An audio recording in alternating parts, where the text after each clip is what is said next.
Gracias, mil gracias, damas y caballeros, por continuar en su sintonía con su programa Uno más Uno.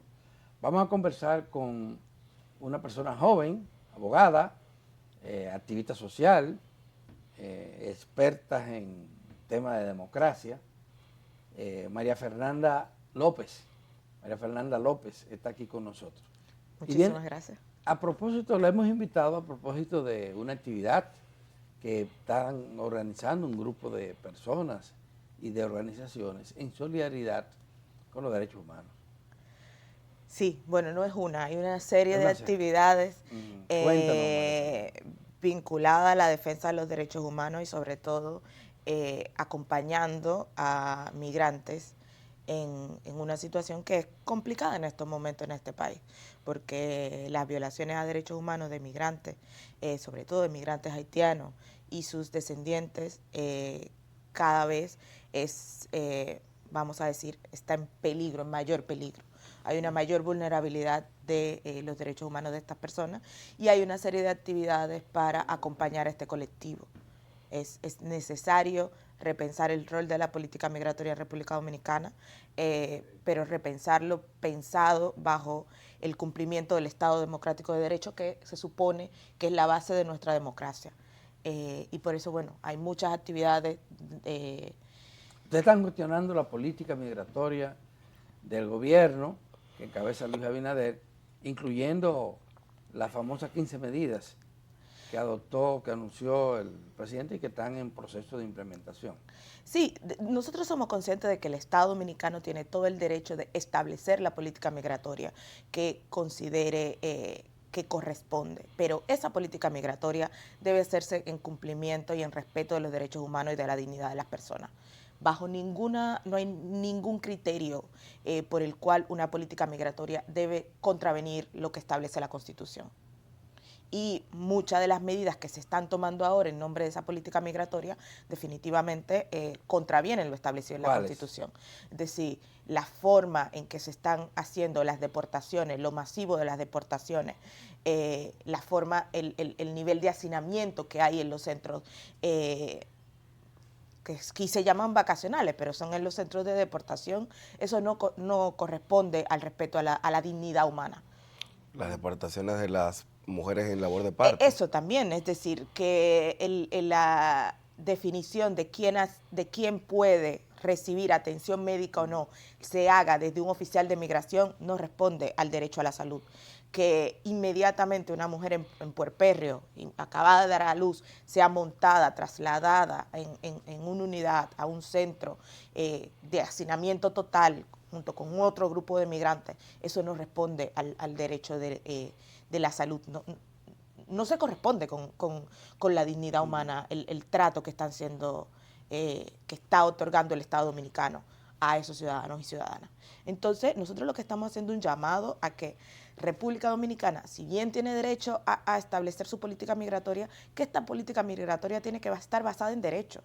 Nosotros no podemos volver y propiciar la barbarie, porque eso no es solo con relación al migrante, sino que eso viene a erosionar la democracia que tenemos, que es una democracia que tiene sus problemas. Y si nosotros seguimos acumulando formas de erosión, va a terminar con esta democracia. El gobierno ha dicho que probablemente atendiendo también a las críticas, está mejorando los procedimientos. Compra una flotilla de autobuses para llevar a los, porque lo andan cazando por todos lados. Sí, sí, es una cacería. Y el tema es todos los indocumentados. Claro, pero el problema es que lo que vemos en las calles es que hay una especie de perfilamiento racial. Muchas de las cosas que hemos visto y que se han hecho virales en redes sociales, de la forma de abordaje y de apresamiento, es cacería. Es decir, es negro, va caminando, supongo que es haitiano. Y lo que ha pasado que muchos dominicanos negros también han habido casos dominicanos, han existido. Pero a la inmensa mayoría de los que han deportado, estamos hablando ya de casi 150,000. Sí, migrantes y descendientes, y dominicanos desnacionalizados, porque vamos a decir que hay un problema porque nosotros a raíz de la sentencia 168 tenemos un grupo de dominicanos que fueron desnacionalizados, que están en situación de apatridia, que también están siendo víctimas del grupo B. Del grupo B, que están siendo víctimas de este nivel de cacería. El grupo B son aquellos jóvenes, y no tan jóvenes y no tan jóvenes, sí. Algunos, que no tenían la documentación. Que nunca fueron inscritos en el registro civil. En el registro civil, porque sus padres no tenían documentos, por múltiples razones. Sí. Y que hoy tampoco tienen documentos. Tampoco tienen documentos. Entonces, esa es una situación. El nivel de vulnerabilidad sí. es mucho mayor. Entonces sí, eso está ocurriendo y lo que nosotros necesitamos es... Bueno, ¿y qué plantean ustedes con relación a... Nosotros tenemos una presencia haitiana histórica. Sí, República histórica. Dominicana. Y que es una presencia que está vinculada a procesos económicos. Es decir, construcción, agricultura, servicios, son relaciones económicas que acogen mano de obra migrante. Y es una realidad con la que nosotros tenemos que enfrentar. Entonces, pero hay una cosa, es decir, nosotros ya tenemos una población que está aquí, que trabaja. El rol del Estado es regularizar esa población, saber quiénes son, dónde trabajan, cómo aportan, que contribuyan a la seguridad social. Y eso pasa por regularizar, porque quienes están aquí, ya están aquí. Aquí se implementó un plan de regularización. ¿Qué pasó con esa? No, eso nació natimuerto, vamos a decir. Es decir, el proceso... Primero se centralizó el proceso en el Distrito Nacional, obligando a todo aquel... No, pero hubo oficinas en Santiago, en Barahona. Muy pocas, que daban muy poco con relación al volumen de personas que necesitaban bueno, pero hacer esa parte vez, del plan. Cuando se hizo ese plan, fueron casi 200,000 las personas que se inscribieron. Claro, y vamos a decir que la mayoría de esa gente tiene documentos vencidos, porque no es solo hacer un plan y dejarse. ¿Cómo proceden los migrantes, sobre todo los migrantes haitianos, a renovar la documentación? El mayor problema es ese. El mayor problema es que no hacemos haciendo un plan que dure 1 año, 2 años y después olvidarnos del plan. Esos documentos hay que renovarlos cada cierto tiempo. Y nosotros, el Estado Dominicano, no ha hecho lo necesario para la renovación de esos documentos. ¿Y la ruta crítica respecto al reglamento con el que se normaliza todo el tema de la extranjería en República Dominicana? ¿Tienen ustedes alguna medición o alguna información de cómo actúa en este caso la Dirección Nacional de Migración en ese respecto? Lo cierto es que lo que vemos en estos momentos es que nosotros tenemos un problema de no cumplir las leyes. Hay unos reglamentos, la ley de migración establece cómo hacer los procedimientos, pero no ha existido voluntad política para cumplir con eso. Entonces, ahí tenemos varias cosas que son responsabilidad del Estado Dominicano y que el Estado Dominicano tiene que tener voluntad política y no hacer las cosas al calor del momento, es decir, a que hoy digo todo el mundo se va sin ningún procedimiento claro establecido, pero bueno, todo el mundo se va, ¿cómo se va a ir? ¿Cómo lo van a llevar? Es decir, ¿bajo cuáles criterios? ¿Qué pasa con la gente que tiene documentos vencidos? Que no tiene documentos vencidos porque quiere, sino porque el Estado Dominicano no los renueva.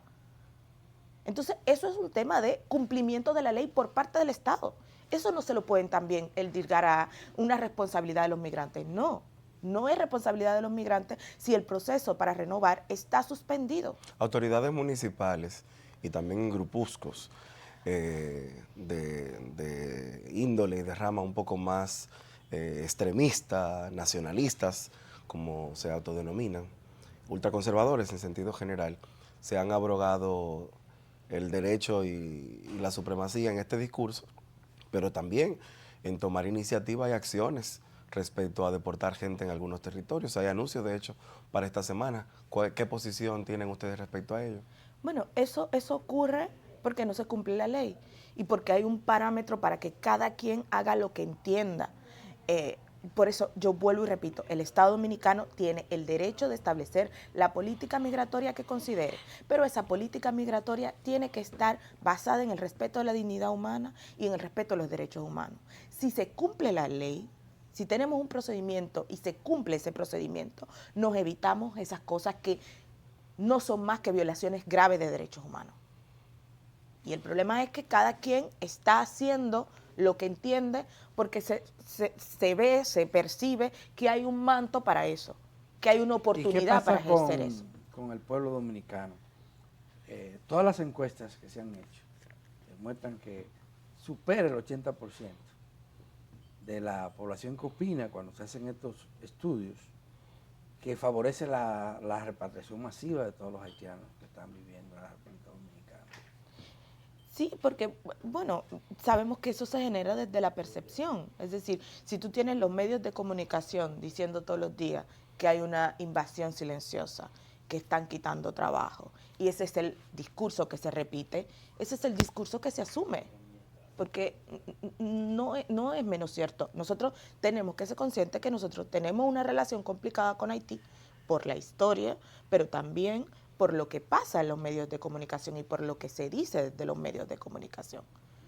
Si tenemos gente diciendo que hay una invasión masiva y que hay una invasión masiva y repitiendo todos los días, pero al final cuando tú le preguntas también a la gente de cómo es la convivencia con su vecino migrante, la convivencia no es conflictiva en términos generales. Cuando usted pero es una convivencia de subordinación de la población haitiana frente al dominicano. Claro, porque es una convivencia basada por una mano de obra barata, que está en todos los sectores económicos. Pero no es... ¿Y a qué atribuye el hecho de que en los medios de comunicación la inmensa mayoría promueva, o esté de acuerdo con lo que está haciendo el gobierno, que los partidos políticos, todos, aprueben lo que está haciendo el gobierno, aunque con matices, te puede criticar que se atropellan, que no hay problema, pero hay que sacarlo? En eso todos están de acuerdo.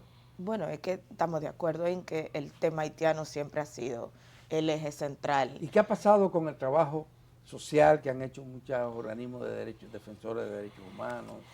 Ahora están bajo ataque, es decir, defensores de derechos humanos y organizaciones que trabajan con migrantes están bajo ataque. Lo que hemos visto el año pasado y este año es que esos mismos defensores de derechos humanos ahora son objeto de estas organizaciones ultraconservadoras y violadoras de derechos humanos. Es decir, estamos hablando de agresiones físicas, pero también agresiones a instituciones.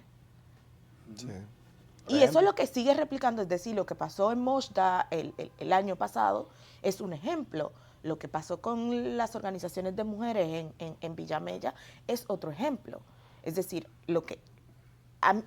mi mayor preocupación es que el discurso de miedo que se está generando y se está impulsando desde los medios de comunicación con relación a esto y con relación a la migración, lo que está generando es un sistema de confort para aquellos que quieren violar los derechos humanos. Yo te pregunto, ¿qué ha pasado? Porque hay organizaciones que tienen décadas promoviendo los derechos humanos, la convivencia pacífica, creando conciencia de la necesidad mutua de entendernos dos países que comparten una misma isla. Y sin embargo, tú tienes esta respuesta de que la población... Porque también hay organizaciones que tienen décadas haciendo lo contrario y tienen más presencia en medios de comunicación. Perdieron la batalla las organizaciones sociales. Se está dando la batalla. Se está dando la batalla y se tiene que seguir dando la batalla, porque lo cierto es que también hay un montón de organizaciones que tienen mucho tiempo haciendo todo lo contrario, impulsando el odio, hablando de invasión, hablando de que roban trabajo, hablando de que impiden la asistencia sanitaria, como que si son los migrantes que determinan cuánto es el presupuesto que se destina a salud y a educación. Sí. En los medios de comunicación, un poco complejo, hay gente de todos los niveles y de todas las procedencias, pero el ejército de reporteros y reporteras que andan buscando información son gente del pueblo. Sí, pero gente común que vive en el barrio. Claro, ¿Qué trabajo han hecho ustedes con ese tipo de...? Pero hay una cosa, ustedes en la sesión anterior cuando yo venía entrando estaban hablando de qué pasa con los medios digitales y toda la información basura que se traduce en los medios digitales. Y ustedes decían, la gente consume eso y cree cualquier cosa inverosímil que le cuenten. Pero los medios digitales tienen esa situación, pero también facilitan que cualquiera pueda acceder a ellos. Claro. Usted puede tener un canal en YouTube. Sí. Puede tener un diario digital si quiere. ¿Y no sería esa una manera adecuada para confrontar las ideas? Claro, sigue siendo una manera adecuada para confrontar las ideas, pero también tenemos que estar claros que hay un trabajo de dos niveles.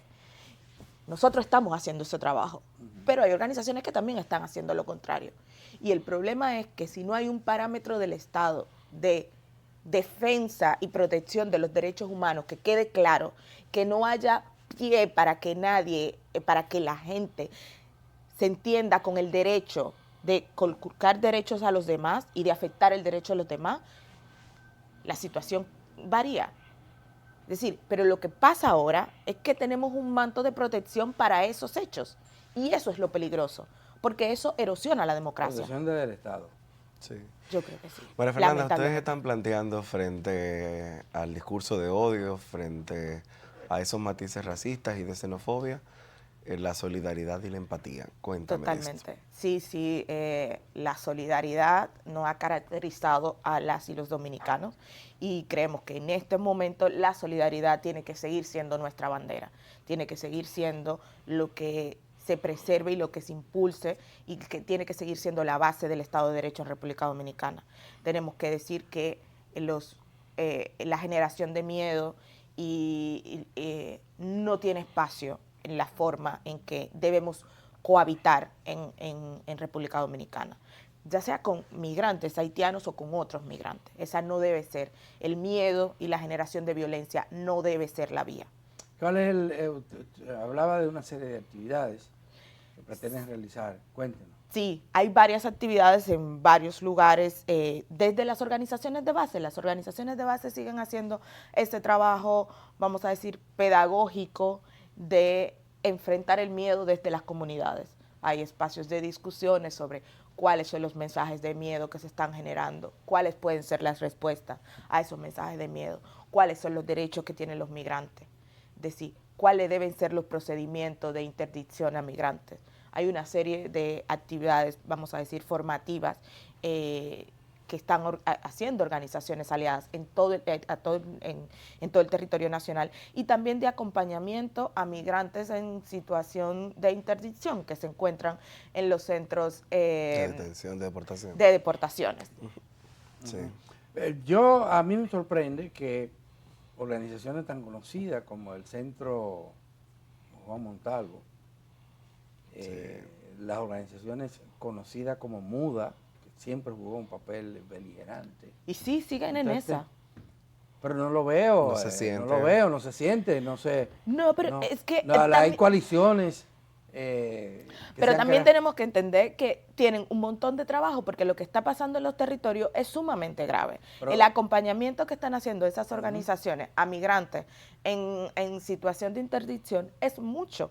Es decir, no solo proveyendo cosas como kits de alimentación y aseo en los centros estos de deportación, sino también de acompañamiento a familiares para que sepan cuál es el procedimiento que tienen que seguir. O dónde Ante están. una situación tan crimen como esta, está clarísimo, pero me viene a la mente una frase que me parece muy apropiada de un estudioso de los medios de comunicación, que dice que hoy en día la lucha de todos los sectores va fundamentalmente una lucha de ideas. Sí. Y que si no se produce en el debate de las ideas, si no se interviene, por eso le habla a las redes sociales, las redes de la rebeldía, de la rebelión, ¿verdad? Me estoy hablando a Manuel Castel. Sí. Y lo he analizado mucho esto. Si no hay eso, si no se entiende, claro, que es una prioridad, no es una cuestión marginal, el participar en los debates, en las discusiones, sí, claro, estamos fritos. Y yo lo digo porque yo estoy en un medio de comunicación. Pocas veces encuentro a estos grupos alternativos que procuren que lo entrevisten o que procuren que le den un espacio, aunque sea mínimo, porque por lo menos aquí lo tenemos, esas posibilidades. Sí. Yo no estoy bien.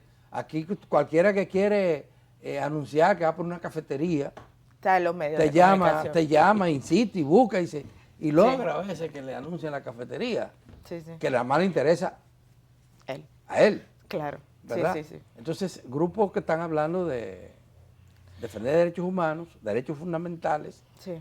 de la gente, a veces yo creo que pierden, no toman en cuenta que tienen que trabajar en eso. Y yo siento ahora mismo un reflujo o un miedo, todo el mundo está escondido, pero ¿por qué esconderse? A nosotros nos dicen pro haitianos.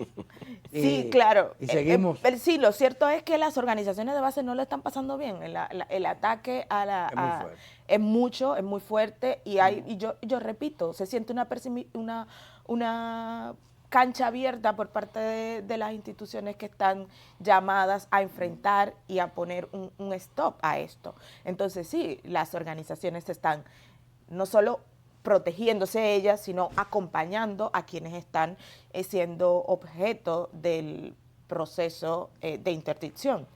Entonces es mucho trabajo, pero yo estoy de acuerdo, hay que usar mucho más los medios de comunicación y denunciar lo que está pasando, porque lo que está pasando es sumamente grave y está a la larga, va a terminar erosionando mucho más el Estado de Derecho. De la República Dominicana. Bueno, María Fernanda, muchísimas gracias. No, a ustedes. Y sepa que aquí hay un espacio para cuando tengan algo que informarle o compartir con nuestra audiencia. Muchas gracias. Hacemos una pausa y al regresar vamos a conversar con Altagracia Paulino, que aquí decimos que ella es la dueña de los miércoles. Así es.